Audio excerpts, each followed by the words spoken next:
Three, two, one. Assalamualaikum warahmatullahi wabarakatuh.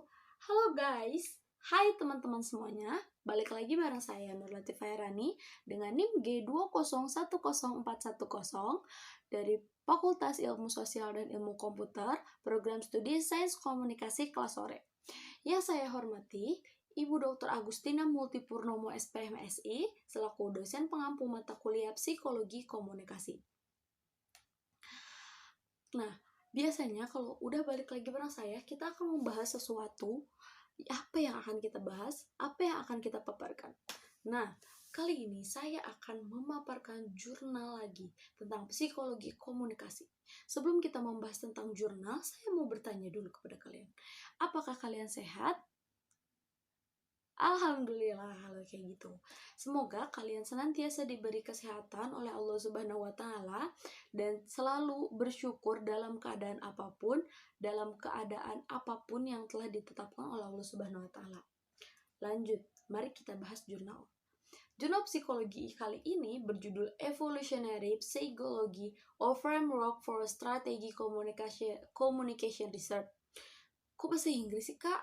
Apa sih, Kak, artinya?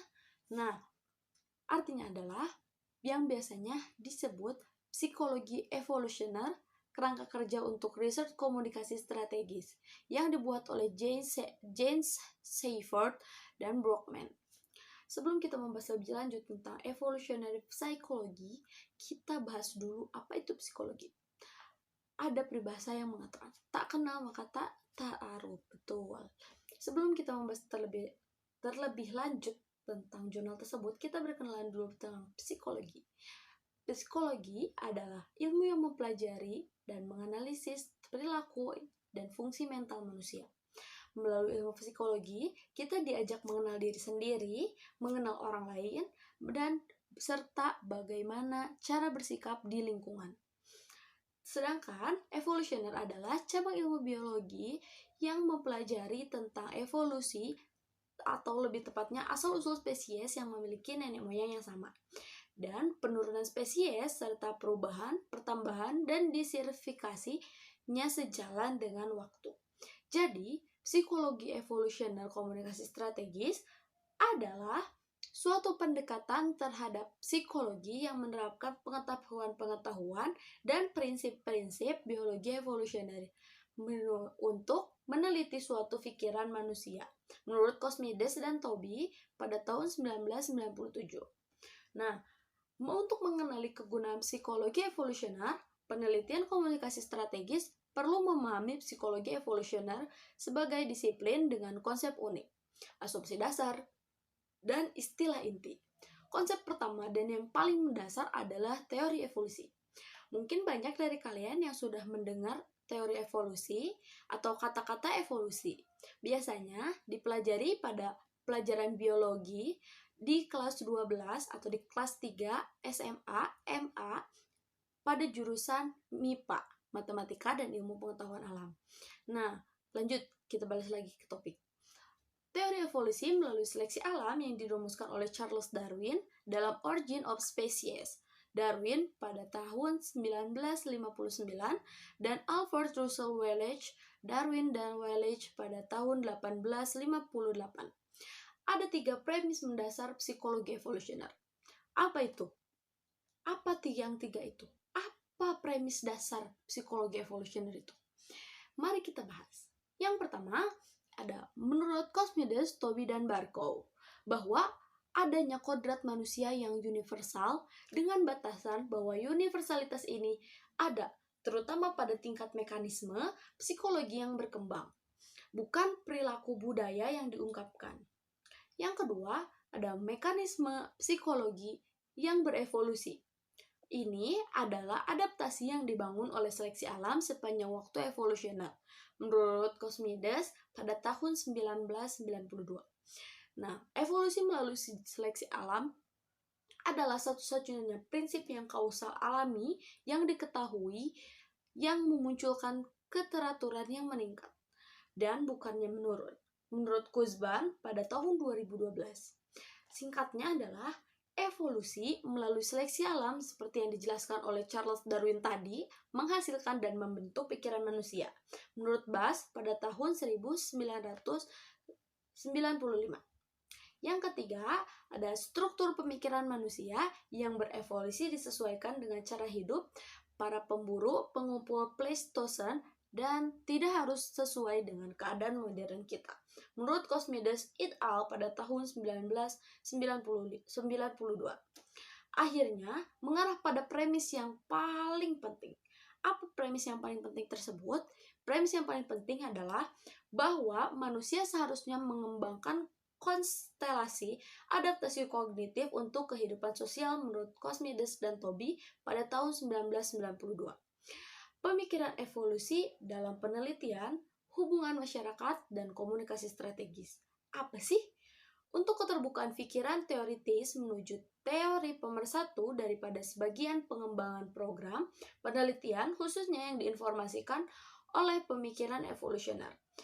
Namun, Greenwald mengidentifikasi mekanisme adaptif utama yang diusulkan oleh psikologi evolusioner, seperti deteksi penipu, kerjasama, timbal balik, altruisme timbal balik, dan dia merefleksikan pentingnya mereka untuk hubungan masyarakat. Penelitian komunikasi strategis dalam rangka psikologi evolusioner. Kemampuan untuk menggunakan komunikasi secara strategis merupakan fitur yang paling penting bagi manusia. Beradaptasi dengan lingkungan sosial dengan cara yang kognitif. Maksudnya gimana? Jadi, kita beradaptasi dengan lingkungan sosial dengan cara yang baik, dengan komunikasi yang baik, dengan menjalani komunikasi yang baik dengan warga sekitar saat kita beradaptasi di lingkungan tersebut. Nah, bagi nenek moyang kita, sama pentingnya dengan adaptasi dengan lingkungan alam. Misalnya, warna kulit merupakan adaptasi dari sinar matahari di daerah tropis, seperti yang ditunjukkan oleh Cosmides dan Toby. Menerapkan psikologi evolusioner di bidang komunikasi strategis adalah cara yang sulit karena berbagai macam alasan. Psikologi evolusioner sendiri berisi tentang berbagai macam teori middle range yang berbeda, terkadang membuat pandangan yang berbeda mengenai fenomena yang sama, menurut Simpson dan Campbell pada tahun 2015. Nah, salah satu alasannya adalah bahwa kita kekurangan pengetahuan rinci tentang banyaknya tekanan seleksi yang dihadapi manusia selama jutaan tahun evolusi mereka, menurut Comfort et al. Pada tahun 2010. Nah, setiap motivasi yang mendasar menjawab tantangan dan rintangan yang berbeda yang dihadapi oleh nenek moyang kita. Grisky, Vicious, dan Kenrich pada tahun 2013 menyarankan tantangan-tantangan ini. Yang pertama adalah menghindari bahaya fisik. Maksudnya kayak gimana nih? Apa nih bahaya fisik? Bahaya fisik dapat menjadi faktor dan keadaan yang dapat menyebabkan bahaya tanpa atau dengan adanya kontak. Biasanya bahaya fisik diklasifikasikan sebagai bahaya lingkungan atau pekerjaan radiasi, tekanan panas dan dingin, gemetar, getaran, dan kebisingan. Misalnya adalah jenis bahaya fisik. Bahaya fisik menyebabkan cedera dan penyakit di beberapa industri. Di beberapa industri seperti pertambangan dan konstruksi, bahaya fisik tidak dapat dihindari. Namun, seiring berjalannya waktu, prosedur dan metode keselamatan sudah dikembangkan. Kami telah meminimalkan risiko bahaya fisik di tempat kerja, seperti adanya peraturan keselamatan kerja. Nah, itu adalah contohnya. Yang kedua nih, ada menghindari penyakit. Pasti kita nggak mau dong yang namanya sakit.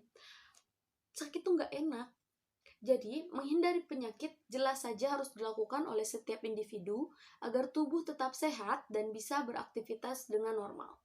Kalau sakit, jangankan bisa beraktivitas dengan normal, makan atau minum pun udah nggak enak kan? Makanya, jangan lupa menjaga kesehatan dan menghindari penyakit. Ada beberapa cara untuk menghindari penyakit. Yang pertama adalah menjaga kebersihan. Kita harus menjaga kebersihan lingkungan dan kebersihan tubuh kita sendiri. Yang kedua, makan makanan sehat, atur pola makan, dan jangan terlalu makan sembarangan. Yang ketiga ada rajin berolahraga, mau divaksinasi dan diimunisasi, dan masih banyak lagi. Kalian cari sendiri aja sisanya ya. Yang ketiga ada pertemanan. Persahabatan atau pertemanan adalah istilah yang menggambarkan perilaku kerjasama yang saling mendukung di antara dua atau lebih kehidupan sosial. Berteman memang sangat diperlukan oleh manusia sebagai makhluk sosial, karena manusia tidak bisa hidup sendiri, pasti membutuhkan orang lain. Betul? Karena manusia ada makhluk sosial, jadi manusia tidak bisa hidup sendiri. Kita pasti membutuhkan orang lain. Sehingga pertemanan menjadi hal yang penting untuk kehidupan manusia. Yang keempat ada mencapai status. Pada 1996, Mercia mengemukakan teori identity status, yaitu keadaan perkembangan ego yang ditandai dengan adanya krisis dan komitmen. Teori ini merupakan perkembangan dari dua gagasan Erikson mengenai krisis dan komitmen merupakan elemen krusial untuk membentuk identitas diri. Krisis merupakan masa di mana ketika individu secara aktif terlibat dalam penentuan kerja dan kepercayaan. Komitmen mengacu pada tingkatan investasi individu terhadap pekerjaan atau keyakinan. Menurut Marcia pada tahun 1967. Yang kelima ada memperoleh pasangan. Tidak hanya mengurangi stres, hubungan yang dijalani dengan positif juga dapat meningkatkan rasa percaya diri, hingga memelihara kesehatan dan fungsi jantung. Menjalin hubungan yang positif dengan seseorang yang bisa memahami kita dan mendukung satu sama lain menjadi suatu kebahagiaan tersendiri. Betul apa betul? Betul, karena hubungan yang dijalankan dengan positif pasti akan menghasilkan hal-hal yang positif. Yang keenam ada mempertahankan pasangan itu sendiri. Nah, mempertahankan pasangan yang kita punya sangatlah penting, karena mempertahankan adalah cara yang paling baik untuk menjalani hubungan. Walaupun terkadang mempertahankan lebih sulit daripada ketika kita mendapatkannya. Kadang mempertahankan itu lebih sakit juga. Tapi, mempertahankan adalah suatu hal yang baik ketika sudah menjalin hubungan yang positif. Tapi itu menjadi hal yang paling penting. Cara mempertahankan pasangannya ada berbagai macam cara. Yang pertama adalah tunjukkan kasih sayang, komunikasi yang baik, selipkan humor, jangan ragu untuk memberikan apresiasi atau pujian. Selalu menghargai keberadaan pasangan dan luangkan waktu bersama. Dan masih banyak lagi. Kalian pasti udah tahu. Karena mempertahankan pasangan tidak semudah mendapatkannya. Yang selanjutnya ada merawat keluarga.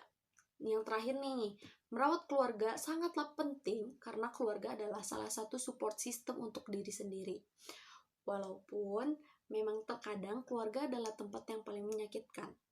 Tapi percayalah, sejauh apapun kamu berlari, pasti akan pulang ke keluarga. Betul apa betul? Betul. Nah, yang selanjutnya ada komunikasi strategis. Memicu motif mendasar dengan memancarkan isyarat. Pada lingkungan modern abad ke-21 sangatlah berbeda dari lingkungan tempat spesies kita berevolusi. Banyak fenomena komunikasi modern yang dianggap sebagai mekanisme psikologis yang tidak berkembang. Sekarang menghasilkan hasil yang berbeda dari apa yang dirancang oleh seleksi alam. Seksualitas iklan memanfaatkan frekuensi pasangan pria dan wanita yang berkembang selama evolusi manusia, menurut Bass pada tahun 1995. Nah, yang tidak berarti bahwa mereka secara moral benar, namun biasanya pengiklan profesional memanfaatkan mekanisme psikologi individu mensimulasikan situasi di mana preferensi pribadi dapat dieksploitasi dan diarahkan ke tujuan yang mendasarinya. Contohnya seperti konsumsi. Salah satu contoh yang paling menggambarkan yang paling informatif untuk penelitian komunikasi strategis adalah mungkin pertanyaan, mengapa tentara berperang dalam perang modern? Konflik kekerasan telah menjadi fitur konstan dalam evolusi manusia. Komunikasi strategis tadi menciptakan sistem pemicu syarat dimodelkan perawatan manusia untuk kerabat dekat. Itulah sebabnya, seperti dalam keluarga, tentara tidur dan makan bersama, dan mereka belajar memahami rekan mereka sebagai kerabat. Tentara yang berjuang untuk individu lain yang mereka anggap sebagai saudara seperjuangan akan menjadi salah satu konsekuensi dari memanfaatkan fundamental motif perawatan kerabat. Yang selanjutnya ada mekanisme adaptif untuk komunikasi strategis. Nah, kemampuan individu dari mekanisme psikologis yang kita kembangkan untuk membentuk hubungan berdasarkan altruisme, timbal balik adalah konsekuensi mekanisme adaptif perlu adanya pikiran manusia yang menjalankan implementasi kerangka kerja masing-masing. Jelas, tentara dan karyawan tahu bahwa sesama tentara dan karyawan kerja mereka bukan kerabat mereka. Namun, pemeliharaan identifikasi yang aktif dapat mengembangkan ikatan yang begitu kuat sehingga ikatan ini terasa senyata ikatan terhadap kerabat. Terutama, tetapi tidak secara eksklusif, tidak secara langsung. Dalam situasi yang mengancam jiwa terkadang atau dalam situasi apapun, mekanisme yang berkembang untuk memecahkan tantangan leluhur dalam membangun hubungan saling percaya dengan non-kerabat atau orang asing masih berfungsi di lingkungan modern seperti kita saat ini loh. Nah, kekurangan penelitian saat ini dalam komunikasi strategis, kekurangannya adalah penelitian saat ini dalam komunikasi strategis tampaknya psikologis tampak menjadi titik acuan penting untuk penelitian komunikasi strategis menurut H dan Bioton pada tahun 2013. Namun, sebagian besar psikologi dalam penelitian komunikasi strategis digunakan untuk meminjam konstruksi terukur seperti sikap, kepercayaan, dan identifikasi. Menerapkan psikologi evolusioner untuk penelitian komunikasi strategis tidak akan menghilangkan ancaman itu sendiri. Tetapi, itu akan memberikan penelitian dengan jangkar dan gagasan bahwa kita dan pikiran kita adalah produk dari puluhan ribu evolusi manusia, dari pramanusia, tidak hanya diprogram oleh budaya tempat kita tumbuh. Yang selanjutnya ada implikasi untuk praktik dan penelitian di masa depan. Menarik kan? Berdasarkan argumen yang disajikan oleh pernyataan menarik sekarang adalah apa ayo? Apa? Ya, kemana harusnya komunikasi strategis sebagai bidang pergi? Berdasarkan kerangka psikologi evolusioner, selanjutnya, apa implikasi dari agenda teoritis ini untuk penelitian yang ada dan yang akan datang? Apa sih? Mari kita jawab. Psikologi evolusioner dapat menginformasikan penelitian komunikasi strategis dengan menunjukkan kondisi batas dari berbagai mode komunikasi.